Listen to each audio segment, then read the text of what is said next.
আরে আমার ভিতরে এমন হচ্ছে কেন? আমার প্রাণকন্যায় কেউ হাত দিয়েছে নাকি? দেখো গিয়ে, নিশ্চয় আমার হাল্ক এসেছে।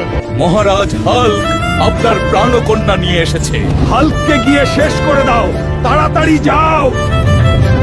আমাদের মহারাজের প্রাণকন্যা দিয়ে দে, না হলে তোকে শেষ করে দিব। তোরা আমার কিচ্ছু করতে পারবি না, তোদের শেষ করে দিব।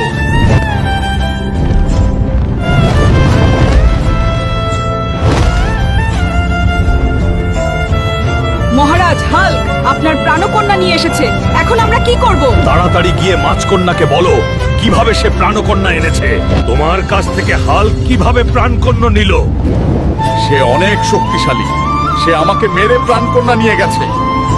তুমি তাড়াতাড়ি গিয়ে অক্টোপাসকে খবর দাও, হাল্ককে মেরে ফেলতে, না হলে আমি মরে যাব। অক্টোপাস, তুমি বাড়ি আছো নাকি? মহারাজ তোমাকে ডাকছে, তাড়াতাড়ি বেরিয়ে আসো। কি হলো, তোমরা আমাকে ডাকছো কেন?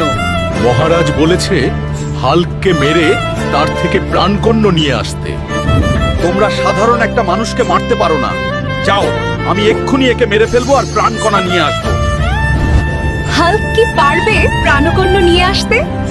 পরবর্তী পার্ট দেখতে পার্ট 5 লিখে কমেন্টস করো। আর হ্যাঁ, ভিডিওতে লাইক করে চ্যানেলটা সাবস্ক্রাইব আর ফলো করে দাও, না হলে কিন্তু ভিডিও পাবে না।